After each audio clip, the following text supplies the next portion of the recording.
व्यक्त कर सकती हैं? नहीं कर सकती, किसी भी माध्यम से वो नहीं कर सकती। आप उनको खा नहीं सकते, उनको आप 1 घंटा तो क्या, आप 10 घंटे लगातार देख लो तो भी वो आपकी भूख नहीं मिटा सकती। भोजन तो आपको चाहिएगा ना। तो सबसे पहले हमें भोजन की बचत करनी है, और भोजन की बचत हमें करने के बहुत सारे तरीके हैं। शादी हो गया, ब्याह हो गया, अन्य कोई कार्यक्रम हो गए जो घर में होते रहते हैं, तो उनमें नियमित रूप से ही भोजन बनाए। जितने में काम चल सकता हो कम से कम भोजन बनाए। भोजन की मात्रा, व्यंजनों की मात्रा कम से कम रखें। आप अगर इस भावना के साथ काम करोगे कि जी फला की कार्यक्रम में या फला की शादी में ये चीज़ें थी, मुझे उससे 6 चीज़ें ज़्यादा रखनी है, उसको ये दिखाने के लिए कि हमारे यहाँ, तुम्हारे यहाँ से अच्छी व्यवस्था है। छोड़ दो इस भावना को, बहुत नुकसान हो जाएगा।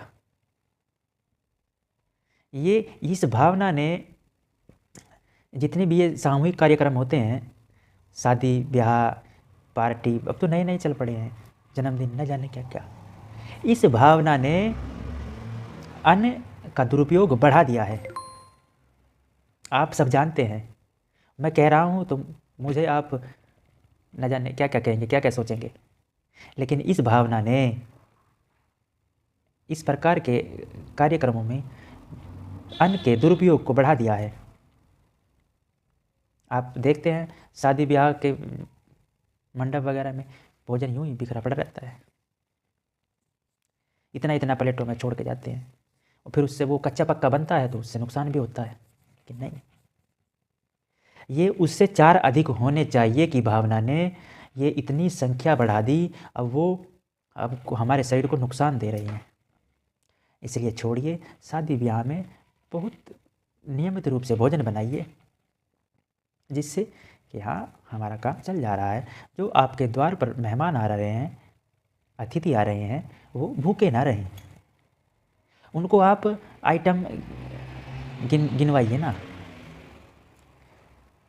या उनको आप इस प्रकार से मत देखिए कि उनको आइटम गिनवाने हैं, हमने कितने बना रखे हैं। इस भावना ने आइटमों की संख्या को इतना बढ़ा दिया है, अब कोई सीमा ही नहीं है कि क्या बनाना क्या नहीं बनाना, पता नहीं क्या क्या बना देना। आने वाला समय बहुत बुरा समय है। एक एक चीज़ को, एक एक कदम को सोच समझ कर उठाना पड़ेगा, तब कहीं जाकर हम इन कठिनाइयों से पार पा सकेंगे। आज के लिए इतना ही। नमस्कार, प्रणाम, धन्यवाद आप सभी का।